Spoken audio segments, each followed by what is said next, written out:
우리는 지난 시간에 이 구약 전체의 구조를 우리가 살펴봤습니다. 우리 잠깐 복습하면 구약 성경은 몇 권이라고 그랬죠? 39권이라고 그랬습니다. 그래서 이 구약 성경을 쓴 저자는 몇 명 정도 된다 그랬죠? 총 30여 명이 썼다. 그렇게 우리 말씀을 배웠습니다. 이 구약 성경 39권을 우리가 4가지의 구조를 볼 수 있죠. 그래서 율법서가 있고, 그 다음에 역사서가 있고, 시가서가 있고, 예언서가 있다. 이런 말씀 우리가 배웠어요. 그래서 율법서에서는 모세오경을 율법서다. 그래서 모세오경에는 창세기, 출애굽기, 레위기, 민수기, 신명기 이것이 율법서라고 그랬고요. 역사서로서는 어느 말씀이 있다 그랬습니까? 여호수아서부터 시작해서 에스더까지 총 17권의 책이 있고요. 그 다음에 시가서에서는 욥기서에서 시작해서 욥기, 시편, 잠언, 전도, 아가서까지 책이 있고요. 이 선지서에서는 또 예언서라고 그러는데 대선지서 또는 소선지서로 이렇게 구분된다고 그랬죠. 그래서 대선지서는 이사야로부터 시작해서 다니엘까지 5권의 책. 그러니까 이사야, 에스겔, 예레미야, 에가, 다니엘. 그래서 이거 대선지서라고 얘기하고요. 소선지서는 12권으로 시작해서 호세아에서부터 시작해서 이 말라기까지 소선지서에 대한 말씀을 배웠습니다. 자, 그럼 오늘부터는 우리가 모세오경인 율법서를 우리가 배우도록 하겠습니다. 율법서라고 한다면 이것은 무엇을 얘기하지요? 말 그대로 법률서다. 그렇게 이야기합니다. 법전이라고 얘기하는 겁니다. 이 법전은 하나님의 백성이 지켜야 할 규칙에 대해서 말씀합니다. 그래서 이 법률서는 사실 유독 이 하나님의 믿는 백성만 되는 것이 아니라 이 하나님 말씀해 주시는 이 법전은요, 이 온 인류가 이 말씀대로 살아야 되는 거예요. 온 인류. 물론 이 말씀이 유대인들에게 전해지고 유대인들이 우리에게 전해져서 이것이 예수 믿는 사람들의 말씀으로만 국한되어 있는 것 같지만 따지고 보면 우리가 이 말씀을 누구에게 주는 거예요? 모든 세계 사람들에게 이 말씀을 주는 거잖아요. 그러니까 이 율법서는 사실 따지고 보면 온 인류를 위해서 준 것입니다. 그런데 이것을 누가 갖고 있는 거예요? 우리 예수 믿는 사람, 또 유대인들이 이 말씀을 가지고 있는 거겠지요. 그럼 이 법전이라는 것은 뭐죠? 이 백성들이, 이 인간들이 지켜야 할 규칙이라는 규칙을 얘기하죠.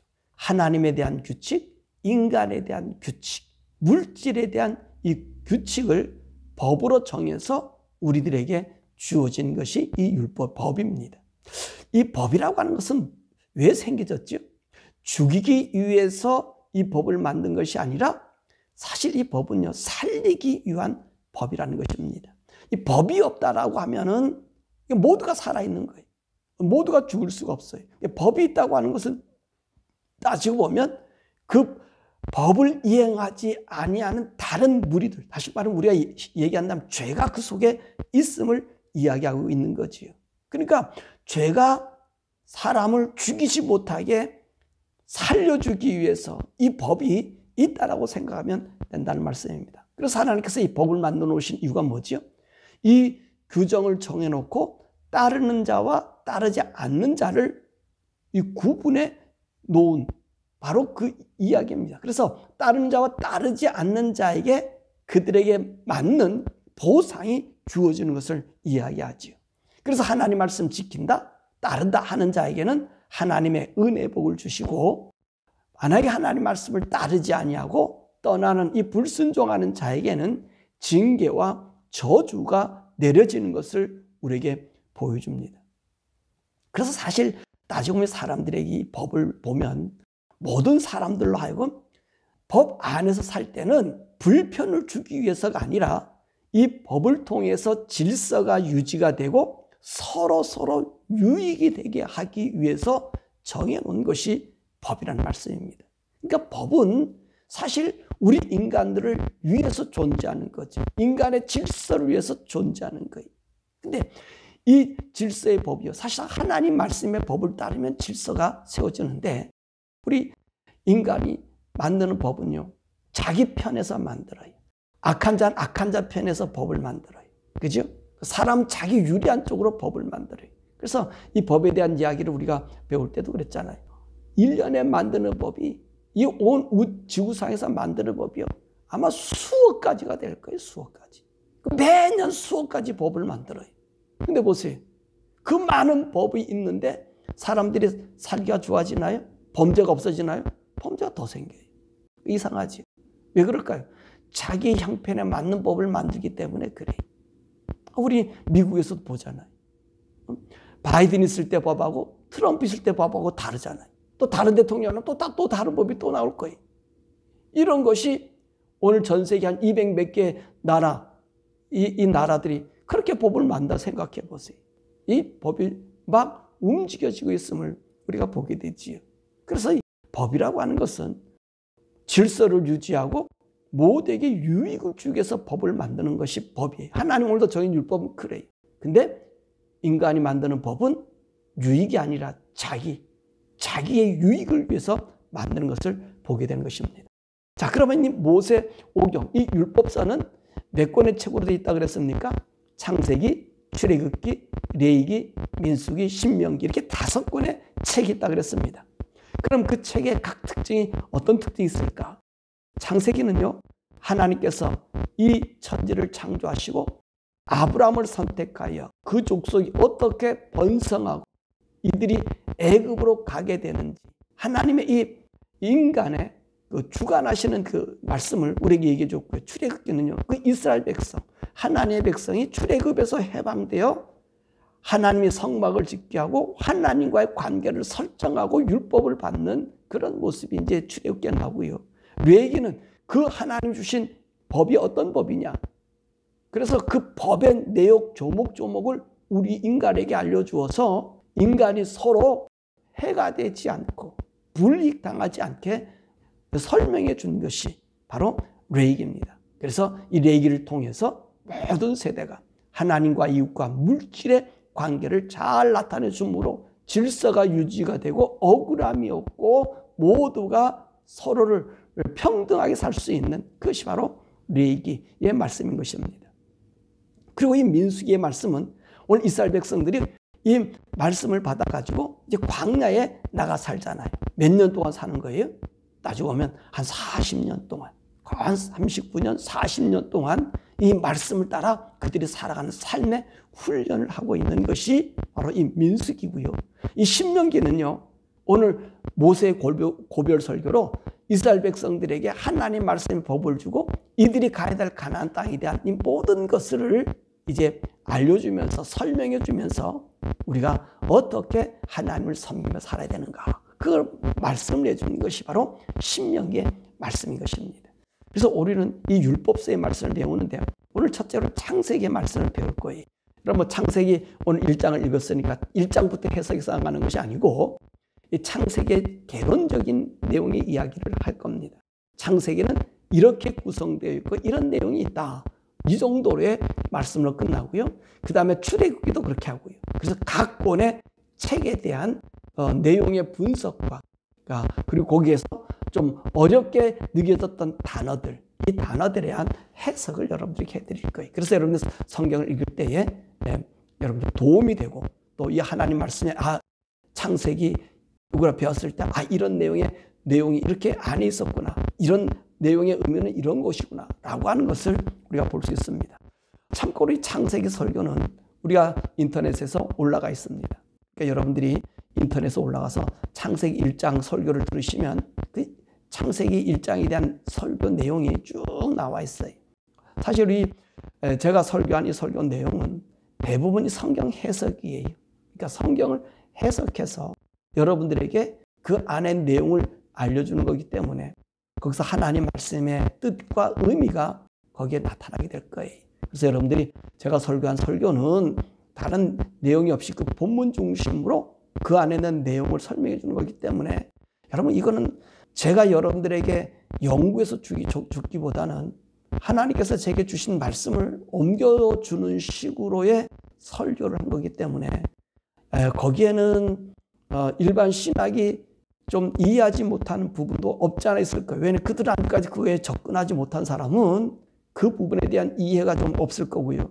만약에 영적으로 하나님과 접근되어 있는 사람에게는 그 말이 야, 이 말씀을 이렇게 하나님이 우리에게 풀어주셨구나라고 하는 것이 제가 하는 설교 속에 있어요. 여러분, 제 설교가 제가 어떻게 만들어서 연구해서 그래서 한 게 아니에요. 대부분 하나님 앞에 물어보고 그리고 그 성경 그 장 속에 나타난 하나님의 그 의도가 무엇인지를 우리 하나님 주신 것을 여러분들에게 알려주기 때문에 일반 설교하고는 달라요. 제가 위대해서가 아니에요. 저는 그런 말을 할 수 있는 그런 그 찾아낼 수 있는 능력 있는 사람이 아니에요. 제가 큰 박사학위를 받고 있는 것도 아니기 때문에 그런 이야기를 하지 않아요. 그러나 제 설교를 처음부터 끝까지 다 그 설교를 들어보고 그 말씀 들으면 이 내용이 신학에서도 접근하지 못하는 내용에 대한 해석들이 해줘요. 그래서 제가 해석한 거 아니에요. 저도 그 설교를 보고요, 제가 깜짝 놀라. 어떨 때는 신학의 문제에 대한 논리풀이를 보면 이 사람들이 도대체 무슨 얘기예요? 왜냐하면 이 사람들은 받은 말씀이 아니고 지들이 알아서 그쩍거리는 말씀이기 때문에 하나님의 마음을 헤아리기가 쉽지 않아요. 그분이 안 가르쳐 주실 때가 많거든요. 근데 제가 교만해서가 아니라 하나님이 제게 그런 설교를 하라고 그분이 그렇게 제게 말씀해서 제가 그분의 말씀을 따라서 하기 때문에 저도 어떨 때는 왜 이 말씀 이렇게 써야 됩니까? 라고 하나님께 항의할 때가 있어요. 하나님 왜 이렇게 이 말을 써야 됩니까? 이 문맥이 이게 맞습니까? 라고 제가 항의할 때가 있어요. 내 생각과 내 의지로는 이 말을 쓸 수가 없기 때문에 그래. 근데 묘한 거는요, 그거를 쓰고 다시 내가 설교하고 그 얘기를 다 들을 때는 제가 가슴이 막 벌렁걸 때가 있어요. 아니, 하나님이 이렇게까지 설명하셨나? 이거는 너무 신기하네. 그리고 나서 여기 인근에 있는 박사를 받으신 분들, 조직신학이나 이런 분들하고 이 신학의 토론의 이야기를 해요. 그럼 그들이 깜짝 놀라요. 아니, 목사님은 나는 평생 신학 박사로서 성경을 연구한 사람인데 왜 목사님은 왜 내가 생각하는 것 이상의 이야기를 합니까? 라고 하는 얘기를 종종 들어요. 이게 너무 충격적입니다. 그런 얘기를 해요. 저는 충격적인 것이 아니라 내가 연구한 게 아니라 그분의 목사님으로서는 어떻게 이런 얘기가 나오냐는 거예요. 나는 목사이기 전에 하나님의 종으로 하나님의 말씀의 뜻을 알려주는 자들이, 우리가 지난 시간에 조직 시간에서 우리가 배운 말씀이 있죠. 저는 성서 신학, 성서 해석학을 좋아해요. 왜냐하면 성서 해석은 하나님의 마음을 전해주는 거거든요. 그래야지 조직 신학이 되어지는 거예요. 왜? 하나님 마음의 뜻이 뼈대를 세워주고 분리해주면 이 사람들이 인간에 맞는, 인간이 잘 골격을 세워주는 거거든요. 그 재료를 우리가 주는 거나 마찬가지. 저는 여러분들에게 주는 것은요, 앞으로 이 세상에 하나님 말씀이 없어지는 시대가 돼요. 보세요. 중국에서 딥시크? 그 AI가 만들어 놓으니까 거기는 AI는 훈련된 AI가 되기 때문에 바른 정보가 없어요. 그래서 거기 시진핑이라는 말을 그 딥시크에서는 쓸 수가 없어요. 왜? 존엄이기 때문에, 그 신과 같은 존재이기 때문에 시진핑이라는 말을 쓰지를 못해요. 그러니까 그들이 학습된 내용의 AI만 존재하는 거지요. 미국도 마찬가지예요. 미국도 똑같은 AI. 여러분, 그게 나타났잖아요. 보세요.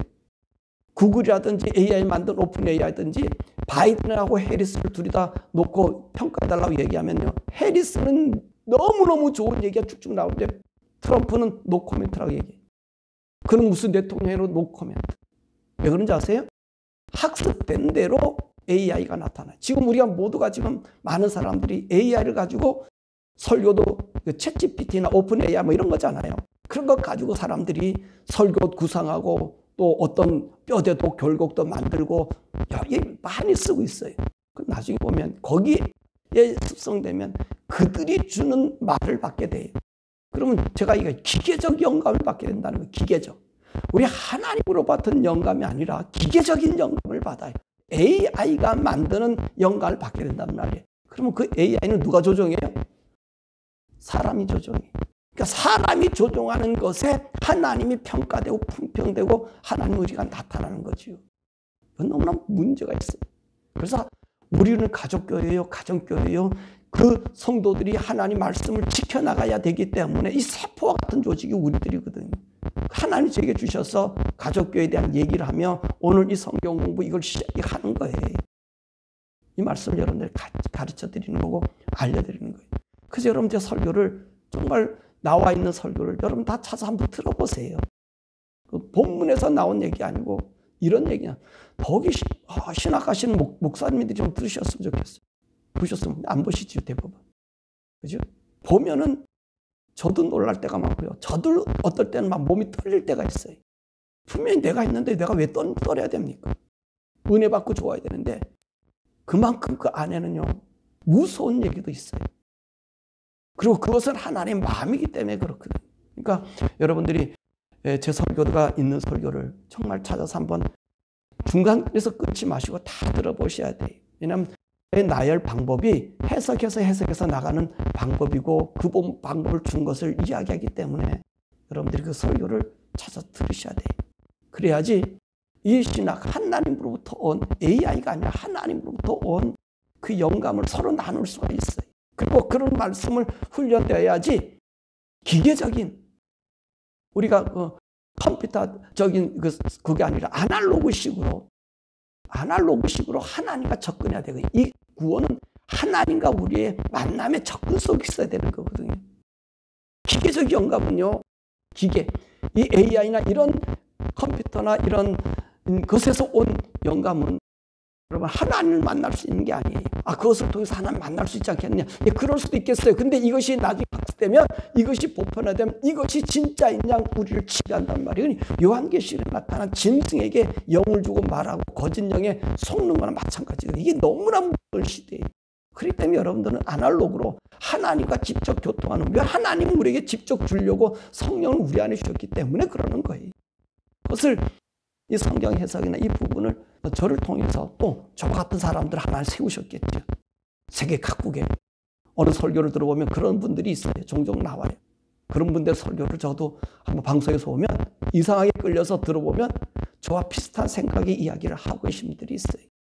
그러니까 여러분들이 제 설교가 말을 표현을 잘 못하고 좀 그렇다 해서 좀 그러시지만 들어보시면 하나님 이렇게 말씀하고 계시면 나는 이런 말씀으로 나도 이렇게 하나님과 접근해야 되겠다라고 하는 것이 나타날 것입니다.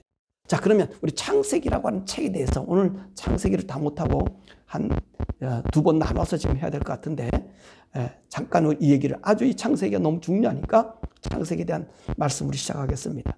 이 창세기는 어떤 책인가? 이 창세기의 뜻이 뭐죠?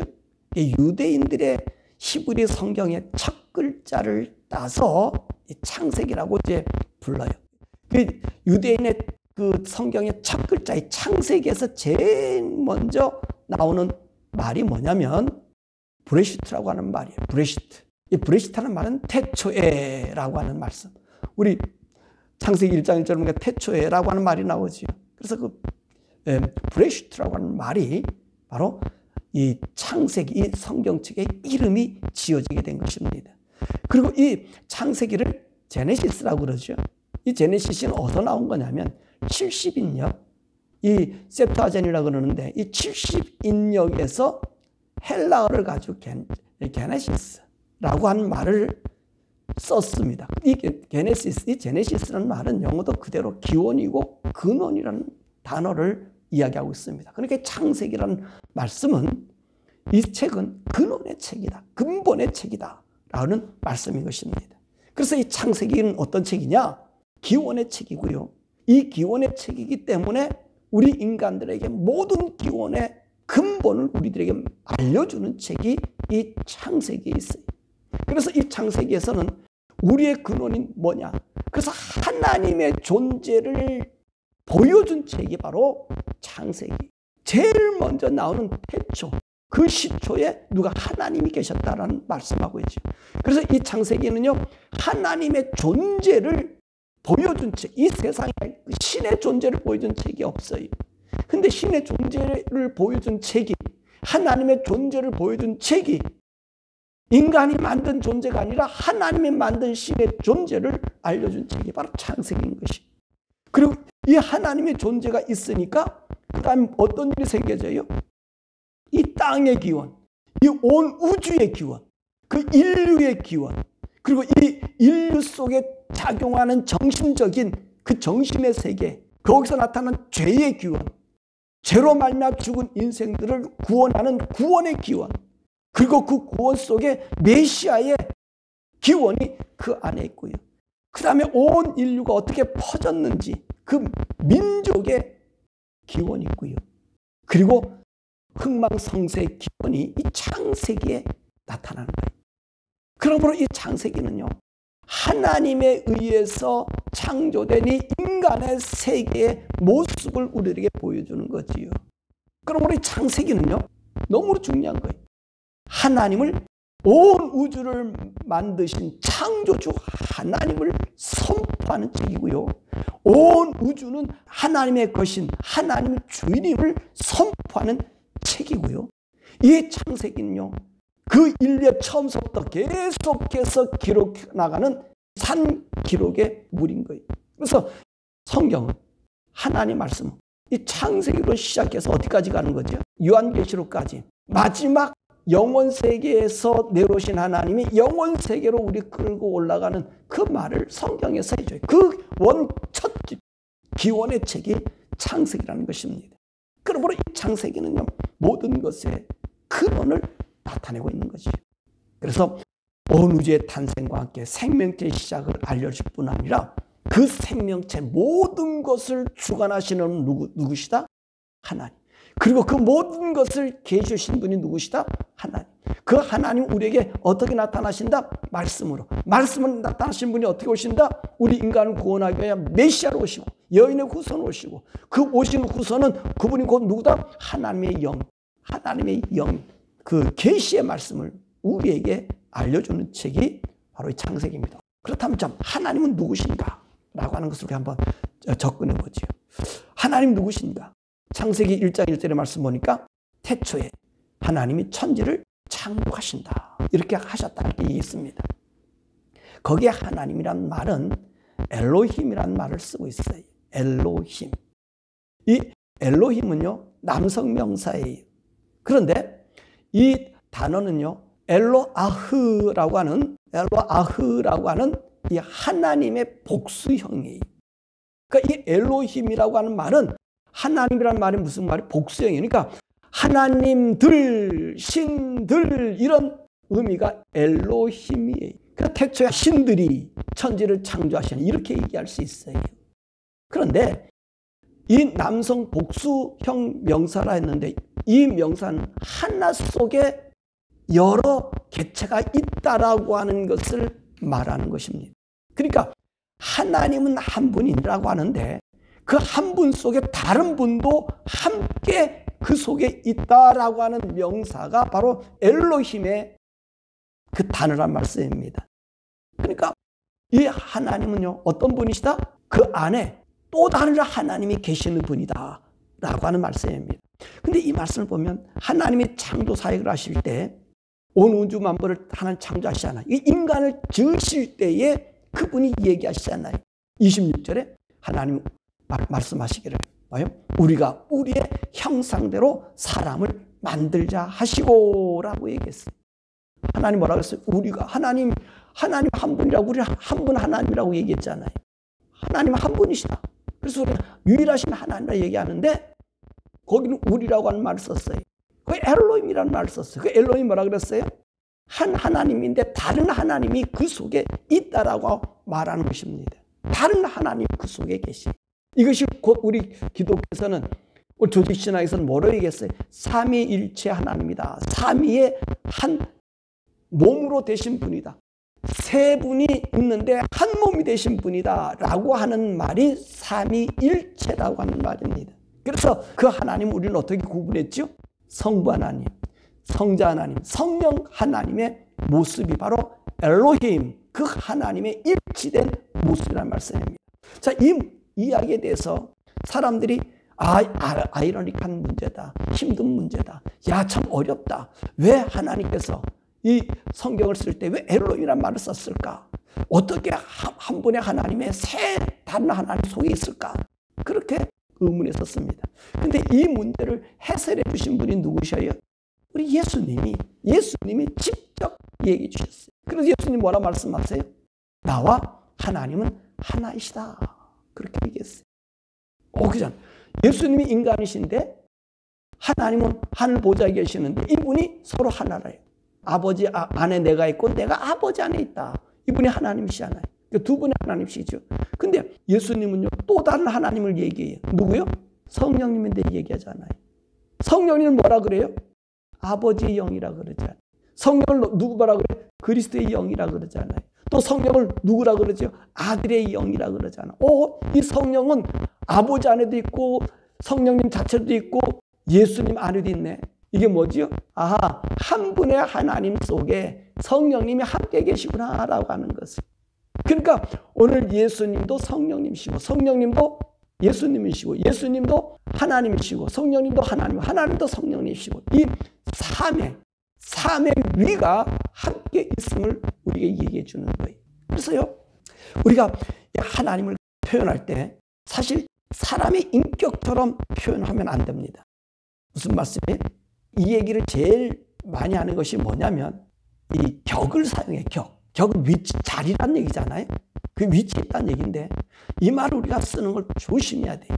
우리 인간은 인격이 될 수 있어요. 근데 하나님을 인격으로 내리면 안 돼요. 우리가 이런 얘기해요. 내가 예수님을 만났는데 예수님 인격적으로 만났습니다. 여러분, 이 말은요, 하나님을 모독하는 일이에요. 왜 인격적으로 이 격이 된 것은요, 격으로 납치되는 것은 예수님을 피조물로 보는 거예요. 이 피조물. 이 하나님의 일을요, 피조물로 보는 것은 맞지 않는 거예요. 오늘 아까 창세기에서 우리 예수님의 구속에 대한 은혜 사상을 내려왔을 때 우리 예수님이 여인의 후손으로 오잖아요. 그분이 인간이 되셨다 해서 인간인 것이 아니, 인간의 격을 가진 게 아니, 물론 인간의 모습을 왔기 때문에 인간을 왔지만 그건 여인의 후손으로서 우리 죄를 용서하기 위해 오신 아들의 사역이십니다. 그래서 예수님을 인격으로 만난 것이 아니라 이 말에 대한 정의를 가장 어디냐면 베드로후서 1장 4절이에요. 거기 말씀은 우리는 예수의 피로 말미암아 그 신의 성품에 참여한 자가 됐다는 거예요. 그러니까 예수님이 인격으로 만난 게 아니라 우리는 인간의 격을 가진 우리가 창세기 1장 26절 28절에 창조한, 그리고 2장 7절에서 얘기한 하나님의 생기로 말미암아 우리 인간으로 만들었는데 그 속에는 누가 있어요? 하나님의 영이 있단 말이죠. 그게 뭡니까? 신의 성품이에요. 그러니까 우리가 예수를 만났다, 내가 예수님을 만났다, 그래서 인격적으로 만났다, 그건 인간으로 취급한 피조물을 취급하는 거예요. 그러니까 여호와 증인의 이야기가 똑같잖아요. 여호와 증인 예수님을 피조물로 보지 않아요. 하나님으로 보지 않잖아요. 피조물로 보는 거예요. 아니라 베드로후서 1장 4절에 뭐라 그랬어요? 신의 성품에 참여하죠. 우리가 어떻게 됐습니까? 하나님이 우리에게 그 영을 우리에게 주었다면 인격으로 만나 하나님의 위로 만나는 거예요. 하나님 위. 산 위가 있잖아. 그분의 자력을 얘기하잖아. 우리가 그 자리에 가는 거예요. 그 자리로. 그래서 인격적으로 만난 것이 아니라 우리는 신의 성품, 내가 구원받은 것은 신의 성품으로 끌려 올라간 거예요. 거듭난 거예요. 그래서 신의 성품 속에는 뭐가 있는 거죠? 성령님이 임하시는 거예요. 예수님의 성령이 임했고요. 그렇죠? 초대교회 성령이 임함으로 이들이 누가 됐으면 하나님의 아들이 되었다는 말입니다. 인간의 격으로 오지 않았어요. 이게 세례 요한의 세례는 물세례라고 그랬잖아요. 그래서 세례 요한은 내가 오고 난 뒤에 오시는 분에게 성령으로 세례를 줬고 성령으로 세례받는. 그래서 고넬료 집에서 베드로가 항변할 때 뭐라 얘기하죠? 그 세례 요한이 얘기하는 그것은 그들에게 세례를 줬더니 성령이 임했다고 얘기하는 거예요. 그러니까 우리가 어디로 가는 거예요? 신의 성품에 참여하는 거지. 우리 인격으로 만나는 거 아니에요. 그분 속으로 우리가 들어가는 거예요. 그분 속에 우리가 화된다는 말입니다. 그러므로 오늘 창세기 1장에서 엘로힘의 하나님은 그 우리라는 말은 바로 그 하나님 안에 성부 하나님이 계시고 성자 예수님 계시고 성령님이 계심을 우리에게 말씀해 주고 계신 거예요. 이것이 창세기에서 우리에게 들려주는 말씀이에요. 우리가 잘 알아야 될 것은 뭐죠? 하나님을 여러분 직접 만날 수 있어야 돼. 쉽죠? 뭐 AI가 뭐 동원해주고 잘못된 정보 지식이 있을 수 있어요. 그러나 여러분 아날로그로 하나님 만나고 정말 하나님 그 성품에, 그 신의 성품에, 그러니까 신의 성품에 참여하니까 하나님 항상 우리 뭐라 거룩. 그래서 바울도 뭐라 그러죠? 우리 주님 오실 때까지 온 영과 혼과 육이 어떻게 하게 거룩하게 보존. 이 거룩성이 뭡니까? 신의 성품이에요.